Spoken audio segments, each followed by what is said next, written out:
Hello guys, कैसे हैं आप सभी। जैसा कि हमने लास्ट एपिसोड में देखा, जुओफान अपनी आंखों की तरफ इशारा करते हुए बोला, और अगर मैं इस डिवाइन आई को छोड़ दूं या इसे नष्ट कर दूं तो। जो सुन के ड्रैगन एंसेस्टर गंभीर स्वर में जुओफैन से कहता है, बच्चे, सक्सेसर का मतलब क्या है यह तुम समझते हो। यह सिर्फ स्किल नहीं बल्कि एक पाथ है। Divine I of the void heavenly sovereign की सबसे बड़ी स्किल है, जिसमें उसका वॉइड पाथ पूरी तरह समाया है। जैसे जैसे तुम इसे ट्रेन करोगे, तुम्हें इससे इंसाइट्स मिलेंगे जिससे तुम बहुत जल्दी डाओ तक पहुंच जाओगे। यह तुम्हारी हड्डियों में घुल जाएगा, तुम्हारे सोल को स्पिरिचुअल एनर्जी से भर देगा। जब तक तुम जिंदा हो यह तुम्हें छोड़कर नहीं जाएगा। अब तुम ही बताओ, इस स्किल को खत्म करने का क्या फायदा। हेवनली सॉवरेन अगर चाहे तो वह तुम्हें तुम्हारे ऑरा से ढूंढ लेगा। यह सुनकर जुओफान पूरी तरह कांप गया। पछतावे से दिल भर गया। जबड़ा इतना कसा था कि उससे खून बह रहा था। फिर गुस्से से मन में सोचता है, मैंने यह स्किल क्यों ट्रेन की। फिर ड्रैगन एंसेस्टर ने आगे कहा, बच्चे, मैं समझ सकता हूं कि तुम उन्हें छोड़ना बिल्कुल नहीं चाहते। अगर तुम उन्हें छोड़ोगे नहीं तो दूसरे मरेंगे। तुम नहीं चाहते कि वे तुम्हारी गलती की वजह से सफर करें, पर इससे एक दिन वे हेवनली सॉवरेन के हाथों मरेंगे। जितना तुम उनसे चिपकोगे उतना यह दूर होता जाएगा। छोड़ दो। दरअसल देना ही पाना है और पाना ही देना है। क्या दूर से उन्हें सुरक्षित देखते रहना काफी नहीं। यह सब सुनकर जुओफान सदमे में चला गया। पहली जिंदगी में वह अकेला था, पर अब नहीं। किस्मत ने उसके साथ सबसे बड़ा मजाक किया। अकेले ना रहने के लिए उसे अकेले ही चलना होगा। हाँ, यही तकदीर है जिसने मेरे लिए यह सब प्लान किया और मुझसे ऐसे खेला। अब नियति का यही निश्चय है कि दोबारा अकेलेपन से बचने के लिए मुझे एक बार फिर इस रास्ते पर अकेले ही चलना होगा। फिर जुओफान ने एक सेल्फ डेप्रिकेटिंग स्माइल दिया। हा हा हा। उसकी स्माइल में दुनिया से निराशा और गम दोनों झलक रहे थे। ड्रैगन एंसेस्टर ने तेज पंजे से उसके कंधे पर थपकी दी। अरे बच्चे, इतनी छोटी बात पर मत टूटो।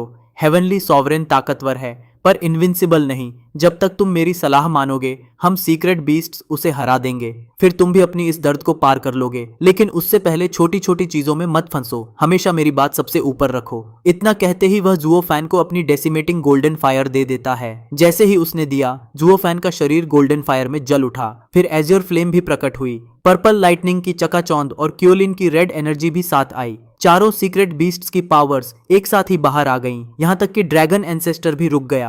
क्या हुआ बच्चे, तुम्हारे अंदर क्या चल रहा है, उसने आश्चर्य से पूछा।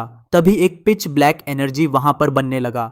चार पावर्स को चूसते हुए धीरे धीरे खुद के अंदर समाने लगा। यह क्या है, यह क्या है। ड्रैगन एंसेस्टर की आंखें आश्चर्य से खुल गईं। फटाक, कड़कती बिजली के साथ काले आग के फ्लेम्स फूटे। डेसिमेटिंग ड्रैगन एंसेस्टर की निगाहों के नीचे जुओफैन का शरीर काले आग में लिपट गया, जिसमें काली बिजली चमक रही थी। जुओफैन वहां पर पूरी तरीके से ब्लैक लाइटनिंग फ्लेम को रिलीज कर पा रहा था। फिर उसकी बॉडी से एक भयानक शक्ति निकली, जिसने ड्रैगन एंसेस्टर को भी कांपने पर मजबूर कर दिया। इसके बाद ड्रैगन एंसेस्टर बहुत ही हैरानी से पूछा, क्या यह हमारी कंबाइंड पावर्स का रूप है। पर हमारी शक्ति प्राइमल केओस से आती है, जिसमें जीवन है। फिर भी यह ताकत मुझे प्योर डिस्ट्रक्शन महसूस क्यों करा रही है। मुझे डर लग रहा है। फिर ड्रैगन एंसेस्टर ने पंजा से काले आग को छुआ। धमाका हुआ और उसने तुरंत पंजा वापस खींच लिया। नजदीक से देखा तो पंजे की स्केल्स उखड़ गई थीं। यह हो नहीं सकता। सांस रोककर ड्रैगन एंसेस्टर ने जुओफान की काली आग को एक राक्षस की तरह देखा। क्या कुनपेंग को यही शक्ति चाहिए था। पर यह शक्ति रूल करने के लिए नहीं बल्कि डिस्ट्रॉय करने के लिए है। काले आग ने झंझोड़कर जुओफान के अंदर समा गए। पर जब जुओफान ने ड्रैगन एंसेस्टर को देखा तो वह डर से सिहर गया। उसकी आंखें पत्थर जैसी ठंडी थीं, जिसमें एंडलेस डिस्ट्रक्शन झलक रहा था। खासकर उसकी बाईं आंख, जिसमें काले आग और रेड चमक थी। फिर जुओफान अपनी ब्लैक लाइटनिंग फ्लेम को रिलीज करते हुए कहा, ड्रैगन एंसेस्टर, जो मैं आज छोड़ रहा हूँ मैं एक दिन वापस लूंगा। मैं इसका इस्तेमाल करूंगा जो हेवनली सॉवरेन से अलग है। अपोकलिप्टिक थंडर फ्लेम आए। जुओफान की इच्छा पक्की थी। डेसिमेटिंग ड्रैगन एंसेस्टर दंग रह गया, सिर हिलाता रहा। उस काले थंडर फ्लेम की डिस्ट्रक्टिव ऑरा ने उसे असली डर दिया। जुओफान वहां खड़ा था, तेज नजरों से ड्रैगन एंसेस्टर के विशाल शरीर को घूर रहा था। उसकी बाईं आंख पूरी तरह काली थी, काले आग की झिलमिलाती लपटों और काली बिजली के साथ। तभी उसकी डिवाइन आई के अंदर हलचल हुई और उसके साथ ही अब उसकी आंखों के अंदर 6 सुनहरे घेरे थे। Divine I of the void छठे लेवल पर पहुंच चुका था। ड्रैगन एंसेस्टर उस फरिक को देखकर कांप उठा। उसे लगा जैसे उसने किसी परिचित को मारा हो, शायद हेवनली सॉवरेन को। फिर भी वह इस छोटे बच्चे से ज्यादा डरता था, खासकर उस बाई आंख से अपोकलिप्टिक थंडर फ्लेम आई, जो 4 सीक्रेट बीस्ट्स की पावर्स से बनी थी, जो 5 महान सीक्रेट बीस्ट से भी ऊपर थी। गौर से देखे तो ब्लैक आई किसी कमजोर यूजर की होनी चाहिए थी, जो उस पर असर ना करे, लेकिन उसकी इंस्टिंक्ट उसे डरने को कह रही थी। उसे पछतावा भी था कि उसने जुओफान को डेसिमेटिंग गोल्डन फ्लेम सिखाई, जिससे कुछ इतना भयानक बन गया। कुनपेंग ने अल्टीमेट पावर पाने के हर रास्ते सोचा था, लेकिन यह पप्पी उसमें फंस गया। सोच रहा हूँ जब उसे पता चलेगा उसका चेहरा कैसा होगा। ड्रैगन एंसेस्टर थोड़ी देर के लिए रिलैक्स हुआ। बाय। जुओफान की बाईं आंख से अचानक आवाज निकली। उसने दांत जकड़ लिए और अपनी आंख को पकड़ लिया। फिर हाथ हटाया, आंख सामान्य हो गई, लेकिन उससे खून बह रहा था। क्या हुआ? ड्रैगन एंसेस्टर ने पूछा। जुओफान ने सिर हिलाकर जवाब दिया। वह बड़ा नुकसान महसूस कर रहा था और हेवनली सॉवरेन से लड़ने की तैयारी कर रहा था, जहां सामान्य तरीके काम नहीं आएंगे। फिर उसे डरावनी थंडर फ्लेम याद आई, वह शक्ति जो कुनपेंग की पहुंच से हमेशा दूर रही। उसका सिर गर्म होने लगा और 4 सीक्रेट बीस्ट्स की पावर्स इंपल्सिवली बाहर आ गईं।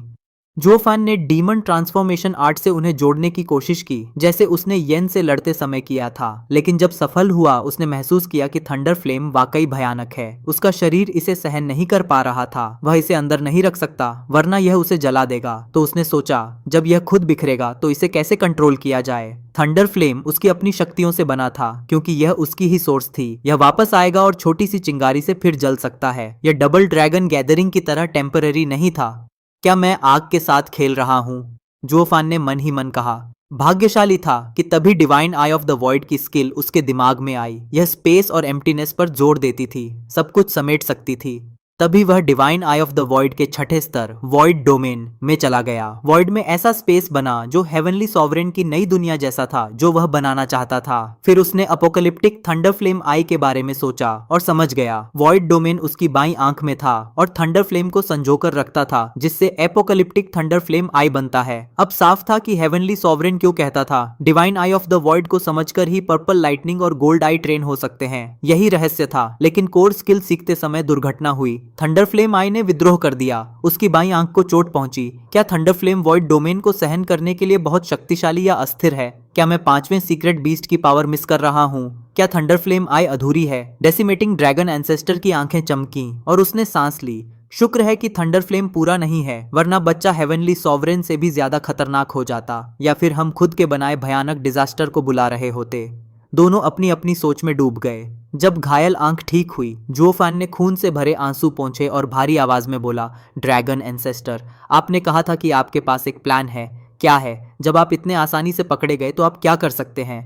ड्रैगन एंसेस्टर ने गुनगुनाया, बच्चे, हमें इतना कम मत समझो। मैंने चीजें आसान बनाई, लेकिन हेवनली सॉवरेन को हमारी गहरी चोट का भारी दाम चुकाना पड़ा। शायद इसी वजह से वह बाकी सॉवरेन्स से लड़कर इतने समय से छुपा हुआ है। मेरी नजर में वह अब लो एज पर है। मतलब इतने साल हो गए और सीक्रेट डोमेन या हमारे सामने उसकी कोई झलक नहीं। क्या वह अपनी स्किल वापस नहीं चाहता? यही एकमात्र वजह हो सकती है। जुओफान का दिल हिल गया। इस ड्रैगन की बात में दम है। वह मरा नहीं है, ठीक भी नहीं, मतलब फंसा हुआ है। शायद सच में इतना जख्मी है, इसलिए हमें यह मौका लेना होगा।